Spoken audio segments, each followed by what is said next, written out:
Hello and welcome to the studio.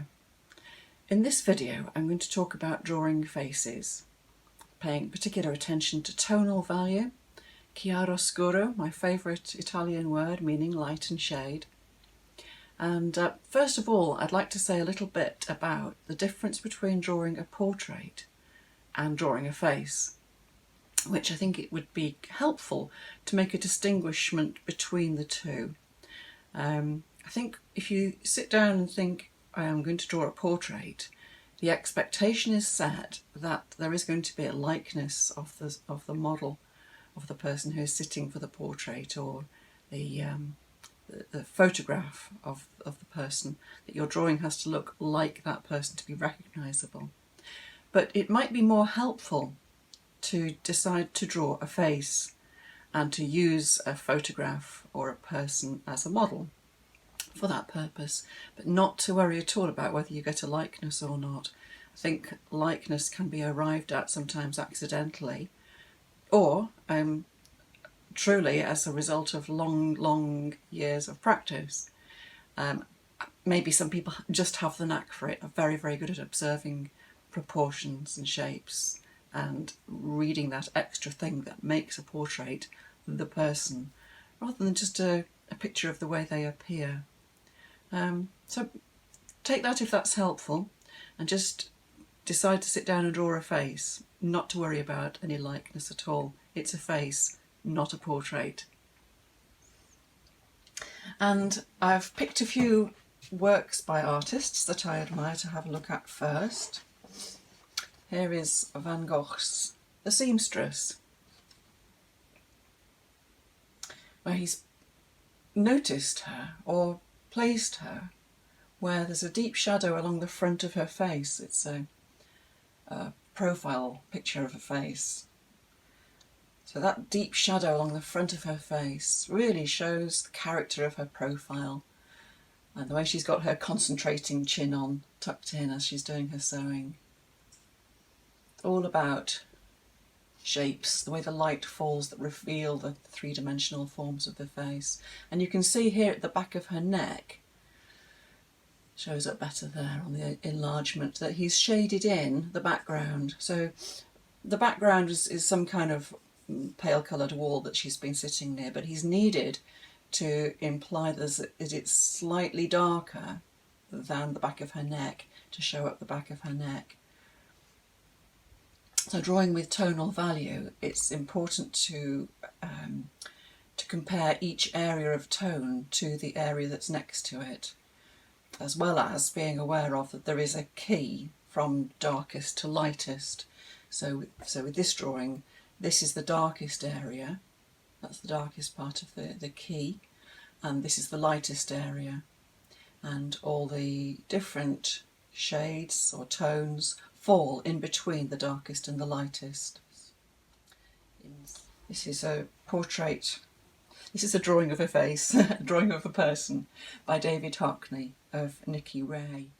So a drawing of the whole person, and I'm sure David Hockney being David Hockney, he has captured the character of the sitter really well. Another artist whose work I really love, it's not always easy to look at because it addresses some very serious social issues of her time, to do with ill health and poverty. This is Käthe Kollwitz, the German expressionist artist, who drew many self-portraits, used her face for study and for personal investigation throughout her life. She drew herself over and over again, and in each of the portraits she comes across as being a very, to me, very self-contained, very strong woman. This is a lithograph, but it's drawn with lithographic chalk, which is a very similar medium to charcoal or soft pastel. You can get a very similar result using either charcoal sticks or compressed charcoal sticks or black pastel.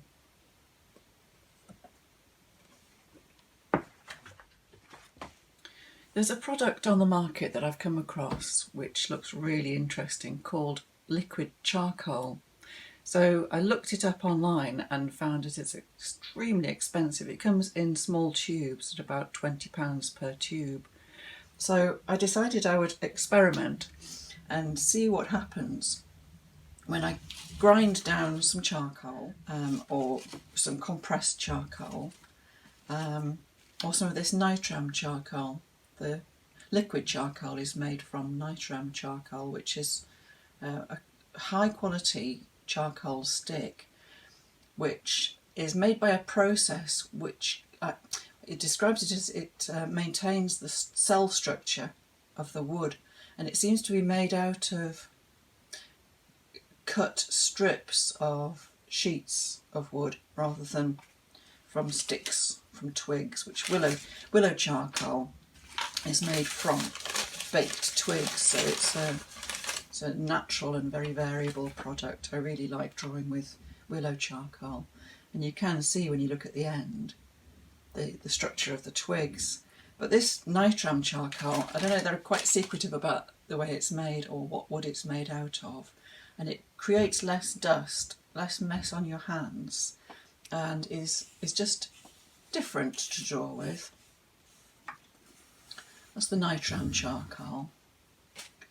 This is willow charcoal.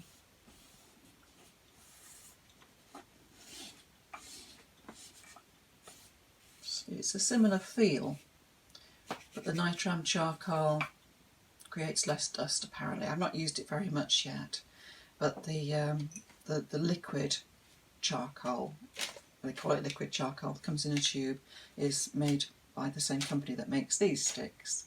And I've also got a stick of compressed charcoal, which you only have to go near it and you get mess on your hands. It's very, very black. It's like a black pastel, and it makes a really strong dark black. So I'm going to grind up some of the willow charcoal stick, some of the nitram charcoal and some of this compressed charcoal.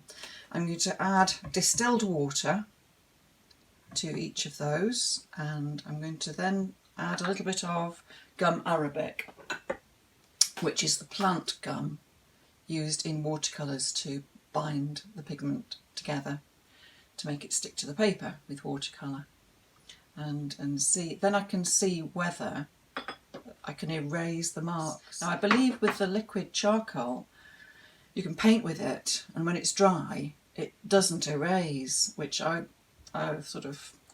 think I'd be a little bit disappointed. I would want to draw into the painted marks. So I'm going to see if I can create a liquid charcoal that sticks enough to the paper, but I can still erase it.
So the results of the tests are these. This section is where I put ground charcoal stick, willow charcoal stick, which I ground with the back of a spoon into a little pot, just added water to it, enough to make a medium tone of wash on the paper. That's onto dry paper. That's onto wet paper, just with water added, and that's trying to get a slightly darker tone. That's with 2 drops of gum arabic, so a tiny little bit of gum arabic in that wash, and there's 2 more drops of gum arabic. And what I noticed is with the willow charcoal, the more gum arabic I added to it, the less easy it was to erase the charcoal off the surface. Here I got a nice clear line made with the eraser into the charcoal wash. But where there's more and more gum arabic, the less easy it is to erase off the surface. And this is where I actually mixed the charcoal and water with some watercolour, and I've been able to erase the charcoal, but the watercolour has stayed on the surface, which that's really interesting. So you can get a coloured wash with charcoal tones in it and then erase back to the colour. Then on the other side, this is the compressed charcoal. Now, when I added gum arabic to the compressed charcoal, which I scraped off the block of compressed charcoal with a sharp knife to get the dust. It's already quite finely ground, so it made it much easier to mix with the water and much easier to get a powder off it just by scraping it with a knife. So that was just with water, where you can see the erased marks are really lovely and clear. That with gum arabic added, only a tiny bit of gum arabic added, and it's impossible to erase. Well, it takes a little bit off, but not enough to make a mark in it. So gum arabic was no good with the compressed charcoal. But this is again where I added more water and so the minute amount of gum arabic, and it's left me with a wash that I can erase into, but with more difficulty than I can into the mixture where it's just water. So I think that's the way I'm going to need to go. In addition, I tested the compressed charcoal and water mixture onto this pastel paper, just to see if I could, if it would work on pastel paper. I think this is the one that's got like the minimum amount of gum arabic in it, but due to the absorbent surface of the paper,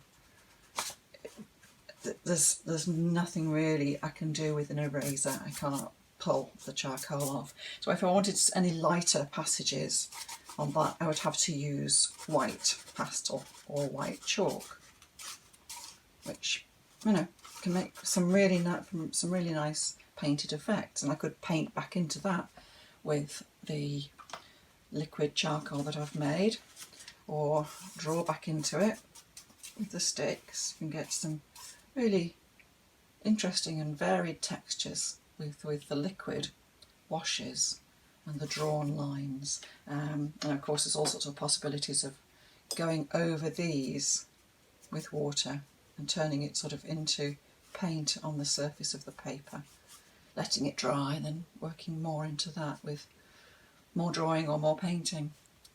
It's got a lot of possibilities. So finally this was the nitram charcoal. Let's just see how that has dried.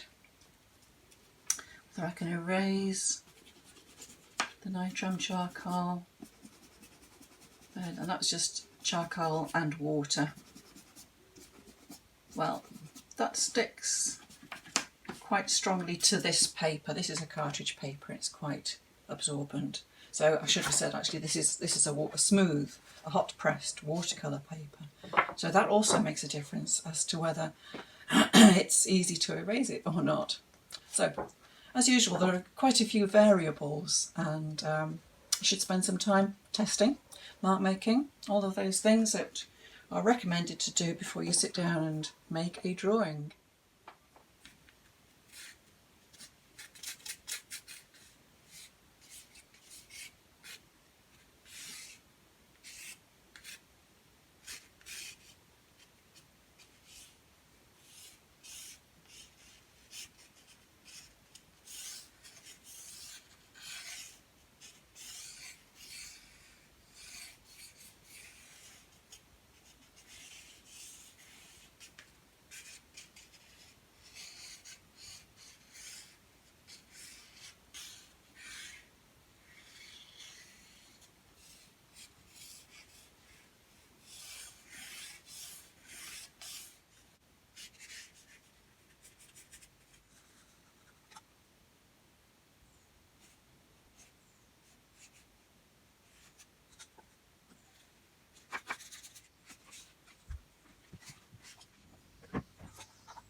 Well, tempting as it is to carry on fiddling and improving and seeing more detail and messing around with the drawing, I think I'll leave it there.